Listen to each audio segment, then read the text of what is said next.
The One and Only Bob, Part 3. Alone.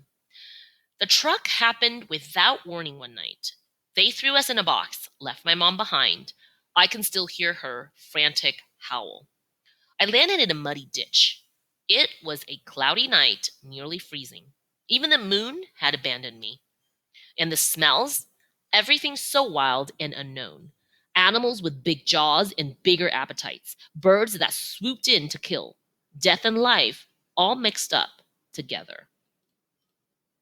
I searched for my sibling until the truth became clear. I was utterly alone. Cars. The next morning, I began my slow journey, moving through the tall, wet grass, my limbs stiff from the cold. Now and then, I'd drink from a mud puddle or as now on some grass, but by evening, I was wobbly with hunger and thirst. I followed the highway.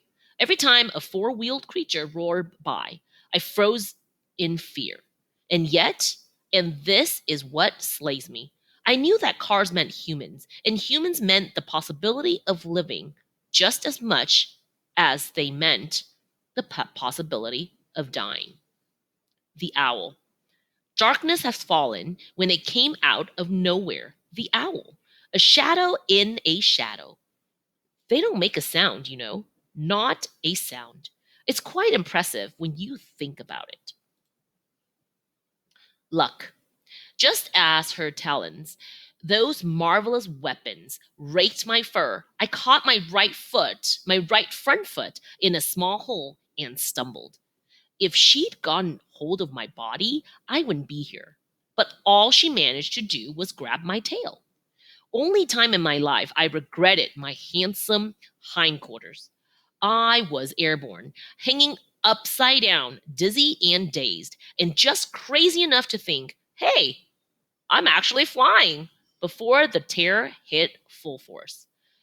I caught a whiff of other animals below. Later, I found out they were pocket gophers. But back then, I just knew I was smelling something completely foreign.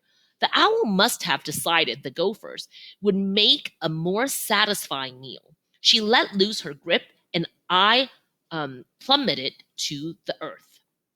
More luck. Maybe it was my puppy fat, or my soft bones, or my incredible good fortune. But I didn't die, didn't even break anything. I'd flown twice in my short life and lived to tell the tale. Will. I found a small hollow at the base of the fallen tree, poked my nose in, and got a swat and hiss from the grouchy raccoon. Kept going, waddling, whimpering, lightheaded, new, strange smells. Kept going, kept going. It's amazing how much the sheer will not to die can keep you moving. Exit 8. I finally came to a small road curving off the main highway. Exit 8. Turned out to be a big billboard overhead, had a picture of a terrifying animal on it.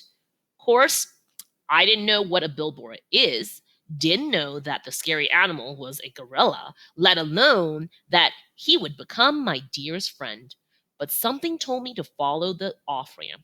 And eventually, I ended up at the Exit 8 Big Top Mall and the video arcade, home of the one and only Ivan. History. I made it to the mall, slept in dirty hay by some garbage bins. The next night, I found that hole in Ivan's cage, stole his banana, slept on his belly, and the rest, as they say, is history. For 2 years, I lived at that seedy old place that was part mall, part circus, and all crummy. But that was nothing compared to Ivan.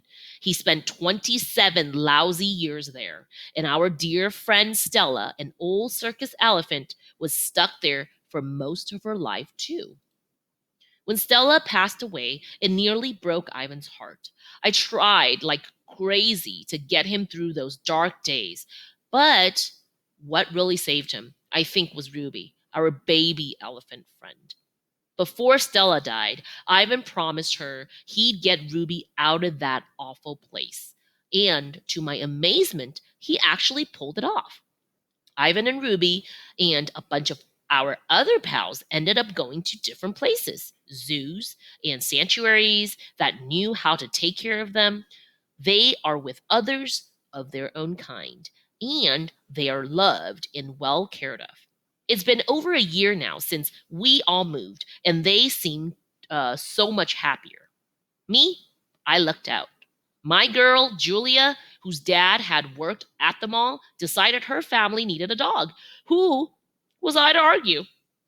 2 square meals, my own bed, all the belly rubs I could beg for. What dog in his right mind would say no to that? The best part is, we don't live far from Ivan and Ruby. I get to see them all the time. I'm glad they're nearby, and I'm thrilled they've settled in so well. Really, it's a solid solution, but it's not a perfect one.